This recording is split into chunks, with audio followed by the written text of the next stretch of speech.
वही पुराना लिंक है।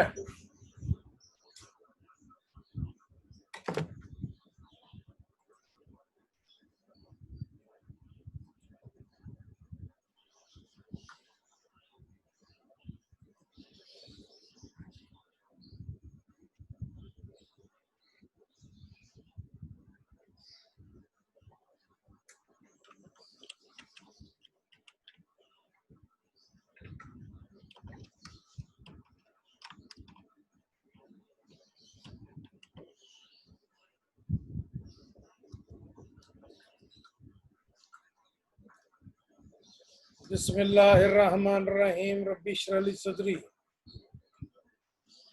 व यस्सिर ली अमरी वहल उक़दतन मिन लिसानी यफ़क़हू क़ौली। अल्लाहुम्मा सल्लि अला सय्यिदिना मुहम्मदिन नबिय्यिल उम्मी व आलिहि वसहबिहि बारिक वसल्लम। रिस्पेक्टेड क्लास, जैसा कि हम देख रहे हैं कि हमारी 2 जून से ऑनलाइन क्लासेस जारी हैं और आप सब लोग जो हैं वो इसको कैरी ऑन किए हुए हैं। ये सब कुछ आपके तावन के बगैर मुमकिन ना था। कोरोना वायरस के आने के बाद क्लास को ऑनलाइन कैरी ऑन करना ज़रूरी हो गया है। अब ये डेली क्लास आपके टाइम टेबल के मुताबिक होती हैं। Stay home, stay bless. Welcome all the audience in the class.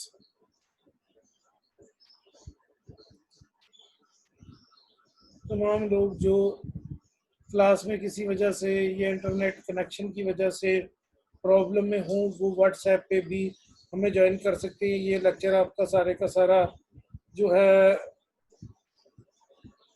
वो वहाँ अवेलेबल होगा। ये एक मोहतरमा है उम्मीद जन्नत की, या बंदा उम्मीद जन्नत से कहें, अपना रोल नंबर वहाँ ऐड करे। इस तरह क्लास में एंटर होने की इजाज़त नहीं है। इस उम्मीद जन्नत को मैं यहाँ से रिमूव कर दूंगा, और ये मैंने रिमूव कर दिया, निकाल दिया इसको। किसी सूरत इस तरह का बंदा जो बोगस इसमें हो, उसको बैठने की क्लास में इजाज़त नहीं है। आज का हमारा टॉपिक है, तमाम लोग एक ही दफ़ा एंटर हो जाएं।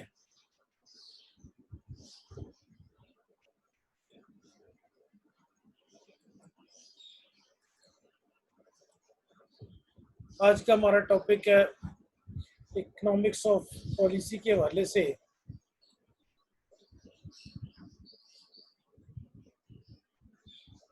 National income. नेशनल इनकम क्या होती है, नेचर ऑफ नेशनल इनकम क्या होती है, ये सारा कुछ आज हमने देखना है।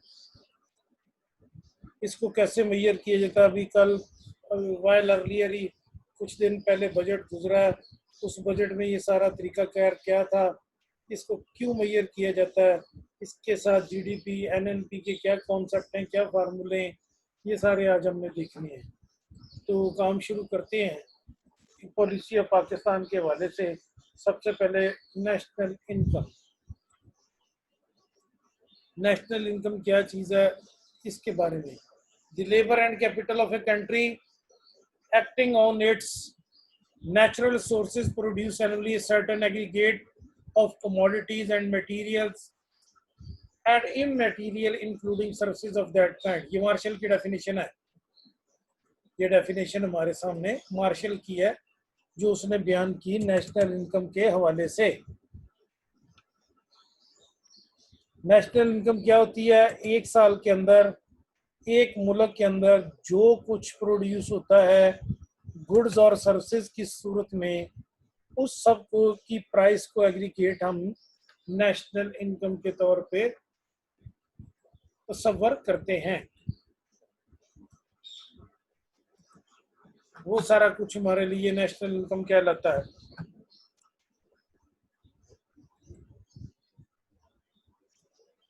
Number 2, second, A national income estimate and measures the volume of commodities and services turned out during a given period of time, certainly counted without duplication. ये इंडियन गजट की डेफिनेशन है। Number 3, national income is the collection of goods and services reduced to a common basis by being measured in terms of money. Pakistan में जो recently year गुजरा है, ये depression का year था, क्योंकि ओवरऑल वर्ल्ड में डिप्रेशन आया हुआ। आपने देखा first time in the history during last 70 year the oil prices has gone negative. The interest rate in UK is 0.25 last day as depicted by their economy. In Japan the interest rate is -1। $1,00,000 ले जाएं और $99,000 वापस कर जाएं, कंजोर्शियम जो है वो -1 पे इंटरेस्ट पे कर रहे हैं। पाकिस्तान में दिस इज समथिंग कोई 5-6 के इसके टाइम उन्होंने इसको डेप्रिसिएट किया, अब 6-7 के करीब ये इंटरेस्ट मार्जिन जो है वो एग्जिस्ट कर रहा है। तो अब जाहिर है कि इसका मतलब ये है कि इकोनॉमी जो है वो कोलैप्स कर गई है वर्ल्ड वाइड। जब इकोनॉमी वर्ल्ड वाइड कोलैप्स कर जाती है तो गवर्नमेंट के पास कोई चारा नहीं होता उन चीज़ों की, गुड्स एंड सर्विसेज की प्रोडक्शन को लोअर प्राइस पे मेजर करने का। वो लोअर प्राइस पे जब गवर्नमेंट इनको मेजर करती है तो जाहिर है कि अब हर चीज़ मेजरमेंट मोस्टली वर्ल्ड पे डॉलर की वैल्यू के हिसाब से होती है। तो हम पाकिस्तानी करेंसी में जब अपने मुल्क के अंदर गुड्स एंड सर्विसेज को मेजर करते हैं कि वो गुड्स एंड सर्विसेज एक साल में कितने प्रोड्यूस हुए हैं, फर्ज किया कि 1 लाख डॉक्टर बना है तो उनकी सर्विसेज, और फर्ज किया 1 लाख इंजीनियर बना है उनकी सर्विसेज, गवर्नमेंट ने के मुख्तलिफ इंस्टीट्यूशन में कॉटन इतनी प्रोड्यूस हुई है, एग्रीकल्चर इतनी प्रोड्यूस हुई है, शुगर केन इतना प्रोड्यूस हुआ है, इस वैल्यू के गुड्स एक्सपोर्ट किए गए, इस वैल्यू के गुड्स इंपोर्ट किए गए। इंपोर्ट्स को तो खैर शामिल नहीं करते, इस गुड्स के वैल्यू के गाड़ियां बनी हैं, मोटर बाइक्स बनी हैं, ये सारी चीज़ें जो हैं बयान की जाती है, इनको मेजर किया जाता है। कुछ साल पहले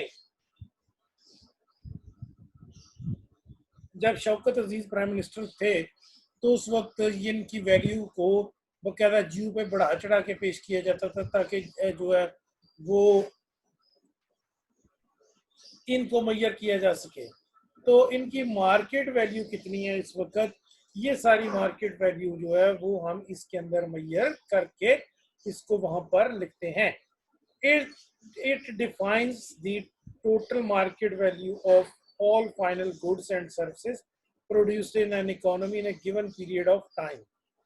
और उसके बाद जनाब 10 it measures the monetary value of the flow of output of final goods and services produced in an economy for a particular period of time. तो इन तमाम चीज़ों को जब हम देखते हैं ये सारा कुछ, तो दो लफ्ज़ों में नेशनल इनकम क्या है? National income means goods and the services produced in a year in a country, जो उसको अब नेशनल इनकम किसी मुल्क की मेजर करने के लिए यूज करते हैं। Number 2, therefore all the definition make it clear that national income is a monetary measure। किस चीज का मॉनेटरी मेजर है भाई? क्या इसकी मदद से आप कोई इकोनॉमी मेजर करते हैं? नहीं। क्या इसकी मदद से आप इंटरेस्ट रेट मेजर करते हैं? नहीं। क्या इसकी मदद से आप कोई और चीज मेजर करते हैं? नहीं। ये मुदर्जा झैल चीजों को मेजर करने का पैमाना है। Therefore all the above definition make it clear that national income is a monetary measure of the net or final value of all products and services in an economy during a period या एक साल, counted without duplication both in the public and private sector of the product and services, in consumption and capital goods sector, the net gain from international transactions। अब जैसे Telenor यहाँ पर कुछ नए customer produce करती है और अपना 4G के बाद 5G लाती है, तो ये भी एक इकोनॉमी के अंदर ग्रोथ का सोर्स होगा। इसमें डुप्लीकेशन आपने काउंट नहीं करनी। मसलन एक गुड्स को जो है वो एक इंडस्ट्री ए काउंट कर लेती है, या शुगर केन को इंडस्ट्री ए काउंट कर लेती है, तो शुगर केन के बाद हाँ जनाब फिर दोबारा कोई और इंडस्ट्री एग्रो बेस उसे काउंट कर ले, तो ऐसा मुमकिन नहीं होगा। डुप्लीकेशन इसमें नहीं करनी। अच्छा, एक बात बड़ी इंपॉर्टेंट है कि हर मुल्क में दो तरह की इंडस्ट्रीज होती हैं। दो तरह की इंडस्ट्रीज होती हैं। एक इंडस्ट्री होती है जो आप देखते हैं गवर्नमेंट सेक्टर की, और एक इंडस्ट्री होती है प्राइवेट सेक्टर की। तो पब्लिक सेक्टर और प्राइवेट सेक्टर के अंदर जो सामान बन रहा है वो सारे का सारा यूज करने के लिए अवेलेबल होगा एक इकोनॉमी में, और हम दोनों को ही इसमें शामिल करेंगे। इनके ऊपर जो प्राइस लिखी जानी है उसको ऐड अप किया जाएगा। ये नहीं कि 7 मोटरसाइकिलें 8 इतना, इनकी जो मार्केट वैल्यू है वो काउंट करके नेशनल इनकम के तौर पे लाया जाएगा। और इस दफा इकोनॉमी में पहली मर्तबा ग्रोथ रेट नेगेटिव हो गया। इस वक्त 0.4 एस्टिमेट किया जा रहा है, नेगेटिव माइनस। पिछले साल 2.8 था, उससे पिछले साल 4.8 था, उससे पहले 5.6 था। नए तो क्या लगने थे, ये जो इंडस्ट्री पुरानी लगी हुई थी ये भी बंद हो रही है। वजह क्या है? उसकी वजह सबसे बढ़ के गवर्नमेंट की पॉलिसी कोई नहीं इसको डील करने की, और कुछ ये जो डिजास्टर आ रहे हैं या जो गॉड क्लेमिटीज हैं इनका मुकाबला मुमकिन नहीं। प्रॉब्लम क्या है? प्रॉब्लम ये कि जो हर साल जिसके एंड पे जीरो लगता होगा वो मनहूसियत का साल कंसिडर किया जाता है। चले जाएं आप देख लें 1940s में वॉर है, 30s में ग्रेट डिप्रेशन, सदी की शुरू से देख लेते हैं। 1900 जो 10 है वर्ल्ड वार, 1920 वर्ल्ड वार, उसके बाद 1930 ग्रेट डिप्रेशन, 1940 फिर वर्ल्ड वार, 1950 वियतनाम वार, 1907 फिर वार, फिर उसके बाद 70 फिर वॉर, और फिर उसके पूरी इकोनॉमी वर्ल्ड की बैठ गई। फिर उसके बाद 80 फिर ये इराक और उसके बाद इकोनॉमी का डिप्रेशन। जो 90 है फिर जनाब कुवैत वार और इकोनॉमी का डिप्रेशन। 2000 फिर उसके बाद ये आपकी अमेरिकन वॉर, फिर 2010 फ्लड्स और वार, फिर उसके बाद 2020 ये जो जिसके ईयर के एंड पे जीरो आता है, तो हर साल जिसके एंड पे जीरो होगा ये डिप्रेशन का होगा, इकोनॉमी के लिए बेहतर नहीं होगा। इसके लिए कुछ ना कुछ निकलना पड़ेगा। तो कुछ ना कुछ जो निकलना पड़ेगा वो फिर ग्रोथ रेट को नेगेटिव कन्वर्ट कर देता है। इसमें चूंकि बहुत सारे लोग जो हैं वो अब देख रहे हैं, अब चंद दिन पहले से जो मैसेजेस आ रहे हैं वो ये आ रहे हैं लोगों के हेल्थ के हवाले से, कि लोग कह रहे हैं कि जनाब फलां बंदा फौत हो गया, stay home and pray for him. जनाजे के लिए नहीं बुला रहे, जनाजे में शिरकत के लिए नहीं बुला रहे किसी भी बंदे को, क्योंकि वो जो बीमारी फैली हुई है उसकी वजह से मेरे मोहल्ले में कई इस तरह की डेथ्स हुई हैं। तो हर जगह से या क्लब से रोज मैसेज आता है या कम्युनिटी से रोज मैसेज आता है कि जनाब फलां बंदा की डेथ होगी। कल कोई 6 मैसेज थे क्लब से, तो हर एक में यही था कि जनाब वो सब की डेथ हुई हैं, लेकिन स्टे होम और प्रे फॉर देम। तो अब इसमें जो प्रॉब्लम हो रहा है तो लोगों का, तो शॉप्स का लॉक आउट है फॉर 2 days, इंडस्ट्री का लॉक आउट है फॉर 3 days या 2 days। तो ये जो लॉकआउट है, इस लॉकआउट की वजह से ट्रेड एक्टिविटी कम होती है, सामान नहीं बिकता, इंडस्ट्री बंद है। इंडस्ट्री के बंद होने की वजह से फिर जाहिर है कि सब लोग हम सफ़र करते हैं। तो आगे आते हैं जनाब कि क्या इसके बाद हमारी सूरत हाल है। National income can be estimated as at current और कांस्टेंट प्राइसेस। अब ये मुल्क ऐसा है कि इसकी इकोनॉमी पिछली जो गवर्नमेंट है वो इस हद तक बर्बाद कर गई हैं कि नेशनल इनकम जो है उसमें कोई प्राइस स्टेबल रह नहीं गई, कोई प्राइस स्टेबल रह नहीं गई। आप जिस चीज़ को कह देंगे ना कि इसकी डिमांड है, पाकिस्तान के अंदर माफियाज ऐसे बैठे हुए हैं,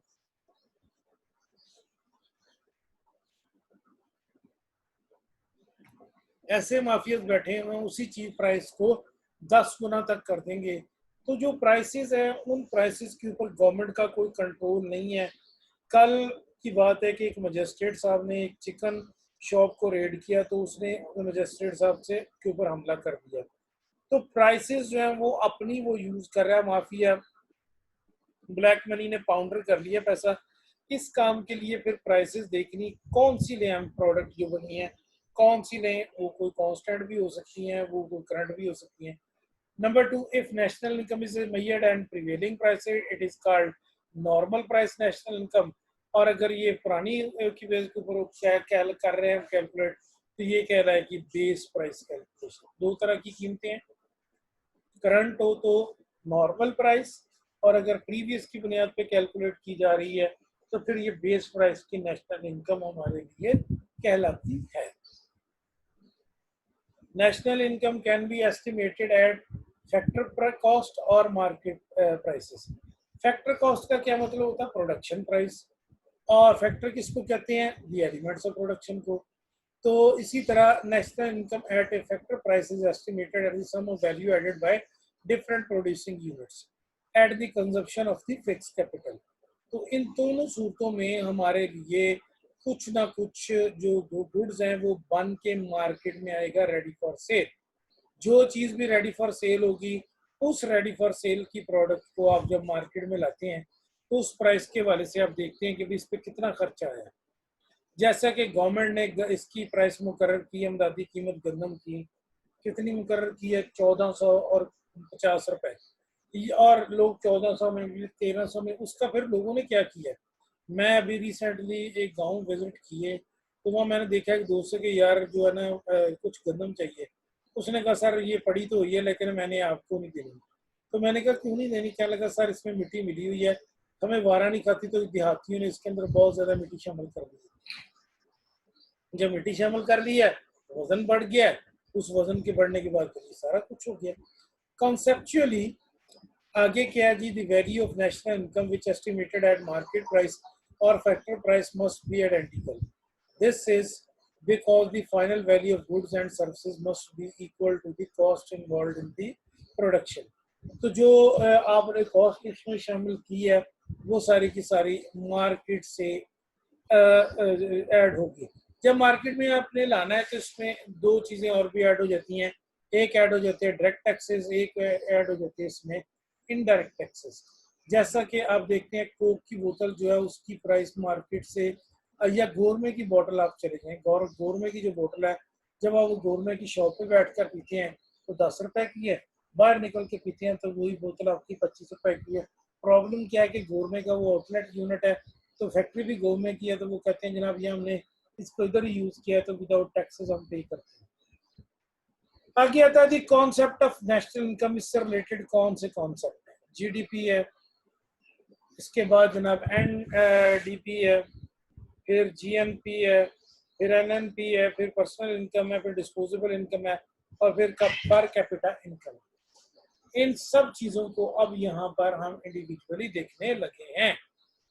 क्या पहली कौन सी चीज है जनाब? पहली है gross domestic product, GDP.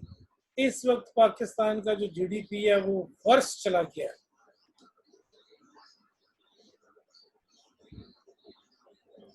Government की कोई वाज़ेह पॉलिसी है नहीं। ऊपर खान साहब बैठे हुए हैं, खान साहब की जो पॉलिसी है वो कोई सूरत हाल इस तरह की नहीं है। एमएनए एमपीएस को और जो पब्लिक पॉलिसी में मैंने आपको पढ़ाया था शराफिया या प्रिविलेज फैक्टर, उसको सपोर्ट किया जा रहा है, और जो गरीब तबका वो बेचारे का सारे का सारा पिस गया। अभी रिसेंटली कुछ लोगों ने इन्होंने इसकी जितने भी ये सरकारी मुलाजमीन हैं इनकी वो किया, वो करने में उनकी इनकम में इंक्रीज किया, लेकिन खान साहब ने ऐसा कोई इंक्रीज नहीं किया। दो सूबों ने इंक्रीज किया जिसकी वजह से गवर्नमेंट मुलाजमीन की इनकम कुछ बढ़ी है। हमारी कोई इनकम जो है वो खान साहब ने बढ़ाई नहीं, जिसकी वजह से बाद एक मादी फैली हुई है कि जनाब वो समझते हैं ये नॉन डेवलपमेंट प्रोजेक्ट है। तो टीचर जो है वो घरों पे नहीं बैठे हुए, कुछ की लगी हुई है ड्यूटी एयरपोर्ट्स पे, तो वो एयरपोर्ट्स के ऊपर बैठे हुए हैं, कुछ की डॉग्स मुहिम पे लगाई हुई है, कुछ के साथ प्रोग्राम में लगाई हुई है। सरकारी मशीनरी जो है उसको ये समझते हैं बेकार है, और उसके बाद हम ही सब लोग अच्छे हैं। तो ये गवर्नमेंट का कोई बिल्कुल भी सीधा रास्ता नहीं है। जितने भी मिनिस्टर्स हैं वो सारे के सारे इस चीज़ की तरफ समझ ही नहीं रहे कि लोगों के मसले के। सिर्फ खान साहब ने पर्सनली थोड़ी पेन ली थी तो उन्होंने ये एहसास प्रोग्राम में 12-12 हज़ार लोगों को दिया है। उस 12-12 हज़ार का फायदे की बजाय नुकसान हुआ है। औरतों के हाथ जब वो 12-12 हज़ार लगा तो वो सारी ईद से पहले मार्केट में निकल पड़ी। और इस वक्त अनऑफिशियल फिगर लाहौर में है कि वहां पर 40 लाख कोरोना पेशेंट है, 40 लाख। और एक हमारे मौलवी हजरात का तबका है, उलमा हजरात का, वो भी जनाब ये बात मानने को तैयार ही कोई नहीं कि कोरोना भी कोई चीज़ है। हालांकि जो कोरोना है वो एक रियलिटी है। मैं पहले भी बता रहा था, इसका एक ही इलाज है कि आप गर्म पानी पिए, गर्म पानी इस्तेमाल करें, स्टे होम, स्टे सेफ। तो गवर्नमेंट इसमें जो थी वो उसने लोगों को पैसा दे दिया, लोगों की पर्सनल इनकम बढ़ गई। उन्होंने 12 हज़ार इकट्ठा कभी औरतों ने देखा नहीं था गरीब ने। अब वो जनाब घरों में रजाइयाँ, ये बच्चों के कपड़े, खाने पीने की चीज़ें और ईद की खरीदारी करने पे चल पड़ी। कोई एसओपीज फॉलो नहीं किए गए। सुप्रीम कोर्ट ने रगड़ा निकाल दिया रूलिंग देख कर के सारी मार्केट खोली जाए। वो सारी मार्केट तो मेरी जान खुल गई है, लेकिन उसके नतीजे में कोरोना जो था वो इस हद तक फैल गया, हर घर में पहुंच गया। और अब हर घर में आया तो है, लेकिन जिनकी इम्यूनिटी बहुत स्ट्रांग थी वो बच गए अल्लाह के फजल से। और जिन बुजुर्गों की इम्यूनिटी अब स्ट्रांग नहीं थी, जिस तरह अमेरिका में उसने बुजुर्गों का ओल्ड हाउसेज में सफाया कर दिया, इसी तरह यहाँ पर भी अब घरों में बुजुर्गों का सफाया कर रहा है। तो all those people who are in older age they are at risk. कसूर किसका? कसूर हम सबका है। गवर्नमेंट ने पैसे दिए हैं कि आप अपना राशन डालें और आप लोगों की इकोनॉमी को बूस्ट करते हुए बाहर दौड़ पड़े हैं। ताजरों ने एसओपी फॉलो नहीं किए, अब सारे के सारे जो हैं वो इसकी आए हुए हैं पकड़ में, अल्लाह माफ फरमाए। तो अब इन कॉन्सेप्ट को अकेला अकेला देखते हैं। जीडीपी क्या होता है? Gross domestic product is the money value of all the final goods and national and services produced by the factors of production and the within the domestic territory borders of the country during a counting year. GDP is graphically focused. अब इसमें एक साल के अंदर जो आप बनाते हैं, हमारा साल कब से शुरू काउंटिंग ईयर? हमारा काउंटिंग ईयर शुरू होता है 1 जुलाई से और कब खत्म होता है? On 30 June of every year. तो ये 1 जनवरी से स्टार्ट नहीं होता, 1 जुलाई से स्टार्ट होता है। जैसा कि रिसेंटली ये 30 जून को प्रीवियस ईयर हमारा क्लोज होने जा रहा है और नया साल जो है वो शुरू हो जाएगा तकरीबन 1 जुलाई 2020 से। और ये साल हमारे लिए इकोनॉमी में तो इतना अच्छा साल नज़र नहीं आ रहा, इतना अच्छा साल हमारे लिए नज़र नहीं आ रहा, क्योंकि इकोनॉमी जो है वो बिल्कुल बैठी हुई है, आपके सामने ही है। लोगों को 2 दिन काम करने की इजाज़त ही नहीं। जब 2 दिन काम करने का इजाज़त नहीं है तो पैसा कहाँ से आना? तो वो चीज़ें कहाँ बिकनी है? एक्सपोर्ट कहाँ से होनी है? और इस वक्त सब मुल्क जो है रिस्क पे हैं। कोई भी मुल्क जो है वो बाहर से चीज़ नहीं मंगवा रहा। जो भी मंगवा रहा है वो ये देख रहा है कि वहाँ कोरोना तो नहीं फैला। इवन के सऊदीयन गवर्नमेंट भी बड़ी स्ट्रॉन्ग इकोनॉमी है और उसके बाद उन्होंने भी क्या किया, उन्होंने भी कल लॉकडाउन ओपन किया। तो कल लॉकडाउन सऊदीया से ओपन हुआ, मक्के में अभी भी मौजूद है, कुछ मसाजिद ओपन नहीं है। तो आपकी जो प्रोडक्शन है वो देखी जाएगी कि मुल्क के बॉर्डर के अंदर सामान जो तैयार हुआ। GDP is geographically focused, includes only output produced with in the nation borders regardless of the factory used. तो 10 फैक्टर्स ऑफ प्रोडक्शन, फर्ज किया आपका एक ये जो है ये जराबे बनाने वाली कंपनी है इंटरलूप, अगर इसका कोई यूनिट लगा हुआ है दुबई में या इसका कोई यूनिट लगा हुआ है बांग्लादेश में और वहाँ चीज़ें बन रही हैं, तो वो हमारी जीडीपी में शामिल नहीं होंगी। बेशक वो कंट्री वो कंपनी लोकल है, लेकिन वो यहाँ ऐड नहीं होगी, क्योंकि वो इसलिए ऐड नहीं होगी कि जो प्रोडक्शन उसकी चीज़ों की हो रही है बांग्लादेश में, वो यहाँ शामिल नहीं हम कर सकते। नंबर 2, इसके बाद आता है एनडीपी। एनडीपी का क्या मतलब है? ज़ाहिर मशीनों की डेप्रिसिएशन होनी है। डेप्रिसिएशन क्या है? Reduction in the value of asset. Bike आप परचेज करते हैं तो बाइक की वैल्यू है 1 लाख रुपया, साल बाद वो 90,000 रह जाती है। जो 10% उसके अंदर डिक्रीज हुआ वो डेप्रिसिएशन है।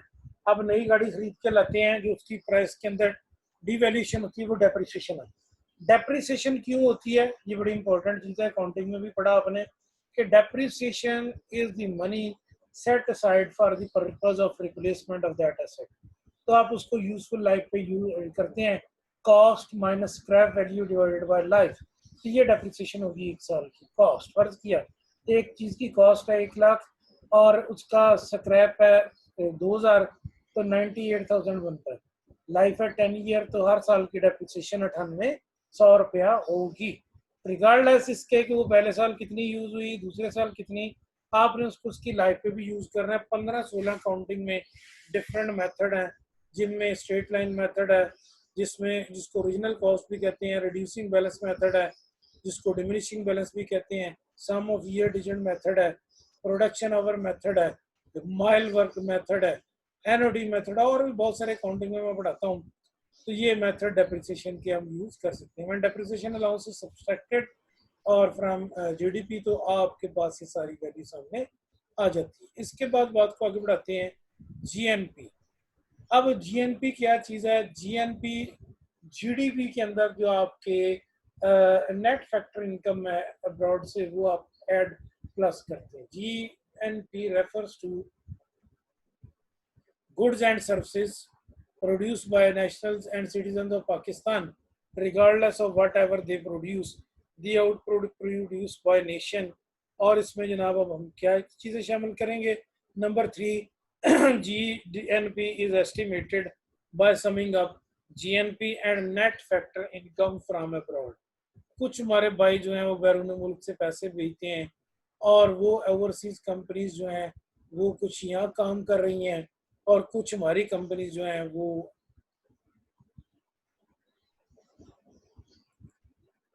वहाँ काम कर रही हैं। तो ये सारी चीज़ें इसके अंदर ऐड की जाती हैं। ये बड़ा इम्पोर्टेंट टॉपिक है एग्ज़ाम के हवाले से।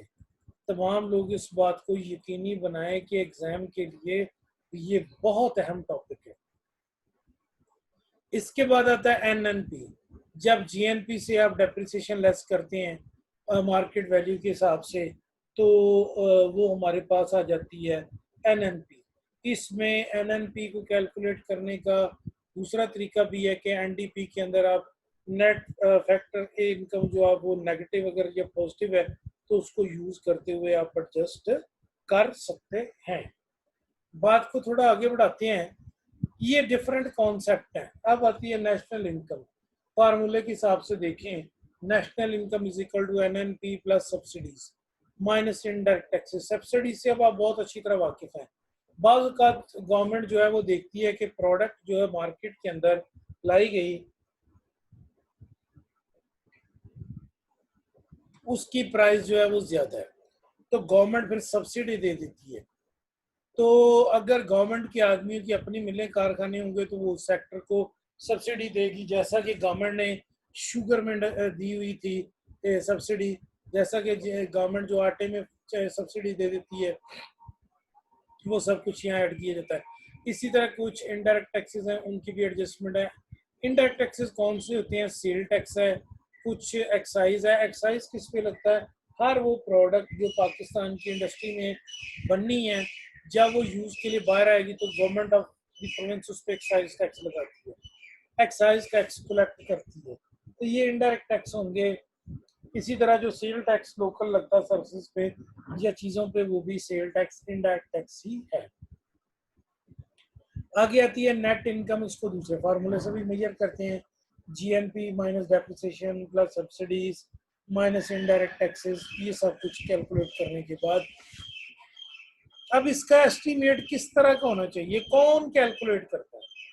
इसको मिनिस्ट्री ऑफ है, ये इकोनॉमिक्स अफेयर वो देखता है इसको, डिवीजन ऑफ इकोनॉमिक अफेयर। और दूसरा हमारे पास एक इंडिपेंडेंट अदारा है which is now run by foreigner Baqar Zaidi, और वो स्टेट बैंक ऑफ पाकिस्तान है, वो ये मेजर करता है। स्टेट बैंक आमतौर पे किसी के कंट्रोल में नहीं होता, वो सारे कॉन्सेप्ट हमें क्लियर बताता है कि फलां चीज़ फलां मामला और फलां सारा कुछ है, इसके मुताबिक एडजस्टमेंट आप कर लें, ये लॉस आपको हो रहा है, ये इस वक्त आपकी सफरेंस है। नेक्स्ट हमारे पास आती है पर्सनल इनकम। अब पर्सनल इनकम लोगों की बहुत कम हो गई है, अमीर लोगों की बहुत बढ़ गई है, गरीब लोगों की बहुत कम हो गई है। जो डेली रोजगार वाला तबका है वो मास्क नहीं खरीद सकता, ये नहीं कहा जा सकता। वो मास्क तो खरीद सकता है, लेकिन वो इसको इस्तेमाल करना अपनी तौहीन समझता है, वो इसको तौहीन समझता है, वो समझता है ये फ्रॉड है, मजाक है ये कोरोना वगैरह। तो जो पर्सनल इनकम है वो एक आदमी की जेब में जो जाती है वो है। अभी रिसेंटली गवर्नमेंट ने सरकारी मुलाजमीन की सैलरीज के अंदर इंक्रीज नहीं किया। तो जब इंक्रीज नहीं किया तो गवर्नमेंट का लॉजिक है कि जनाब ये इसलिए नहीं हमने इंक्रीज किया कि हमारे पास पैसे नहीं है। बात पैसों की नहीं थी, बात ये कि IMF की शरायत है कि आप ये जो 28 अरब रुपया वो बचाएं। तो खान साहब की कोई पॉलिसी है? कोई नहीं, क्योंकि जन्नत में मिलता रहता है। ये अभी रिसेंटली ज्वाइन किया हमें अली हैदर ने, वो अपना माइक बंद करे, अली हैदर अपना माइक बंद करे।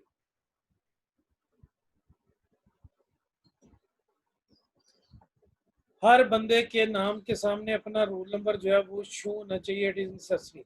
पर्सनल इनकम का क्या फार्मूला? पर्सनल इनकम क्या चीज है? Personal income is the total income which is received by an individual by or household in a country during the year from all the resources, salaries, wages, bonuses, और उसके बाद जनाब self employment से before indirect taxes.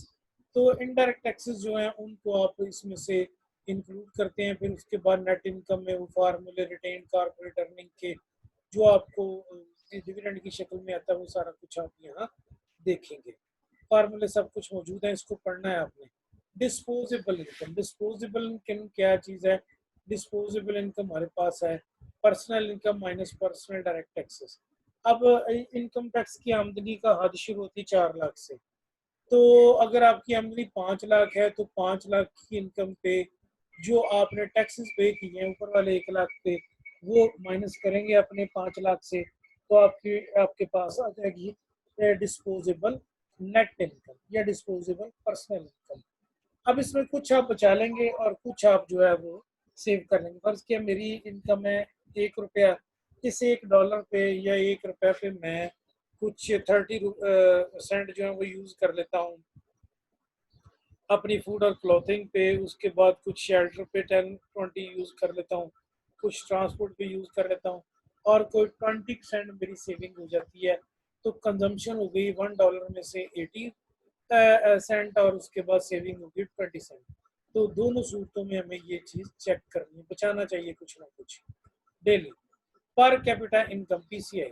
अब पूरे मुल्क की जब नेशनल इनकम आ जाएगी और आप उसे डिवाइड करेंगे नेशनल पॉपुलेशन पे, 18.5 करोड़ हम हैं, और उसके बाद जब हम डिवाइड करते हैं तो वो इसको हमारे पास पर कैपिटा इनकम आ जाती है। अभी आप रिसेंटली नेट चेक करेंगे कि पाकिस्तान में कितनी ये पर कैपिटा इनकम है लोगों की, ये चेक करेंगे। Instead of looking the buying and output demand, we can look who paid and who produced. तो ये हमारे पास फिर इनकम एक्सपेंडिचर आउटपुट है जो हम सारे का सारा देखते हैं कि क्या इसमें हमारे पास एक प्रोडक्ट मेथड है, एक इनकम मेथड है, एक्सपेंडिंग मेथड है। अब इकोनॉमी के अंदर हम ये देखना चाहते हैं कि हमारी जो बूस्टिंग है या हमारा जो फाइनल आउटपुट है उसके ऊपर हमारी गवर्नमेंट का नेट एक्सपेंडिचर क्या है। तो इनकम को वाई से रिप्रेजेंट करते हैं, एक्सपेंडिचर को ई से, और को ओ से। अभी हम इसके ग्राफ वगैरह तो बनाने की पोजीशन में नहीं है यहाँ पर। अगर ये आप इसकी सारी डिटेल वहाँ बुक से भी ले सकते हैं और उन नोट से भी ले सकते हैं जो मैंने आपके साथ शेयर की हुई है। अच्छा जी, सबसे पहले आती है output approach. This approach is also called output method, inventory method. Goods, इनके नाम से जाहिर है कि जो गुड्स इनकम आपके मुल्क के अंदर प्रोड्यूस हुई हैं, एग्रीकल्चर इंडस्ट्री से नीचे देखें, सर्विस सेक्टर से और डायरेक्ट सेक्टर से और ट्रांजैक्शन सेक्टर से, वो सारे आप इसके अंदर अकाउंट फॉर करते हैं।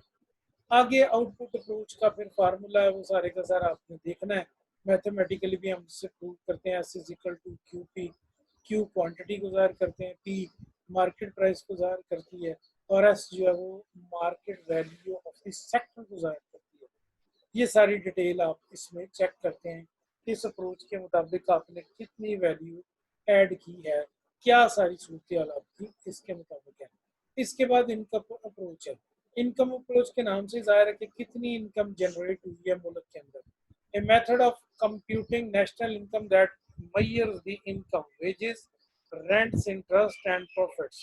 अब वेजेस किन को मिलेंगी? 15-15 दिन वालों को, और इसको सैलरीज भी कहती है महीने महीने वालों को। रेंट किन को मिलेगा? जिन्होंने प्रॉपर्टीज रेंट आउट की है। इनका इंटरेस्ट किन को मिलेगा? जिन्होंने बैंकों के अंदर इन्वेस्टमेंट की है। प्रॉफिट्स किन को मिलेंगे? जिन्होंने बिजनेसेस कैरी ऑन किए हुए हैं, उनको डिविडेंड भी मिलते हैं। ये सारी GNDI फार्मूले के जरिए हम कैलकुलेट करते हैं। इनको प्रूव करना इस वक्त हमारे लिए मुमकिन नहीं, लेकिन इनको यहाँ पर प्रेजेंट करके आपके सामने मैं ला रहा हूँ। अभी आप ये सारा कुछ देखेंगे। फिर इसके बाद एक्सपेंडिचर अप्रोच है। 3 अप्रोच पहले मैंने आपको बताई, आउटपुट अप्रोच, इनकम अप्रोच और अब थर्ड एक्सपेंडिचर अप्रोच। कितना गवर्नमेंट खर्च करती है लोग? गवर्नमेंट ने अभी रिसेंटली स्पेंडिंग में एक ही सेक्टर को लिया हुआ है। वो सेक्टर कौन सा है? वो सारे का सेक्टर हमारा जो इस वक्त है वो हेल्थ सेक्टर। जो हेल्थ सेक्टर है उस पर पुरानी गवर्नमेंट ने कोई खर्च नहीं किया हुआ। शेम की बात है, 18.5 करोड़ हमें और 4800 वेंटिलेटर। शर्म की बात है ये कि जिन्होंने इलाज करना है डॉक्टर्स, उनकी लाइफ स्टेक पे लग गई हैं। वो हम अपने मसीहा को बचाने के लिए लिबास नहीं दे पा रहे। ऑक्सीजन के सिलेंडर कल जो फैसलाबाद में दिए हैं, गुलामाबाद के अंदर, वो जनरल अस्पताल के अंदर जो गुलामाबाद में दिए हैं कोरोना वार्ड वालों को, वो प्राइवेट सेक्टर ने तकरीबन 37 लाख रुपए के दिए हैं। 10-15 बड़े सिलेंडर। यानी गवर्नमेंट की जो टोटल फंडिंग थी प्रीवियस की, इसको तो बैठे हुए 2 साल हुए, हम उसको क्या क्रिटिसाइज करें। अभी उन्होंने बहुत सारा बजट हेल्थ के लिए एलोकेट किया। कल एक सूबे का वो हॉस्पिटल उन्होंने शो किया, अंदर गधे बंधे हुए, अंदर गाड़ियां बंधी हुई हैं, अंदर ये बंधी हुई है। वो कोई जो है इस तरह का मामला है, इसको देखना तो प्रीवियस गवर्नमेंट की भी जिम्मेदारी थी ना। तो वो नया तो हॉस्पिटल बना ही कोई नहीं। मियाँ शहबाज शरीफ फैसलाबाद में चिल्ड्रन अस्पताल बना गया है, फंड एलोकेट करके बनाया तो गवर्नमेंट ऑफ पंजाब ने है। अब वहां पर बच्चों का इलाज हो रहा है। प्रायोरिटी आपकी हेल्थ होनी चाहिए थी, प्रायोरिटी आपकी हेल्थ नहीं थी, जिसकी वजह से सारे मसाइल आ रहे हैं। अगर एक शोबे में 0 रुपया लगा हुआ है और आप उसमें मजीद डालना चाहते हैं, तो ज़ारा मजीद डालने के लिए आपको पहला डॉलर यूज करना होगा। लेकिन अगर आपने पहले देखा है कि उसके अंदर कोई पैसा मौजूद है, पहले $50 हैं, आप $1 और डालते हैं तो $51 हो जाते हैं। तो अब जब आपने पहले इसमें कुछ डाला ही नहीं है, तो आप क्या करेंगे? इसको बात को आगे बढ़ाते हैं एक्सपेंडिचर अप्रोच को, कि गवर्नमेंट को एक्सपेंडिचर करना होगा।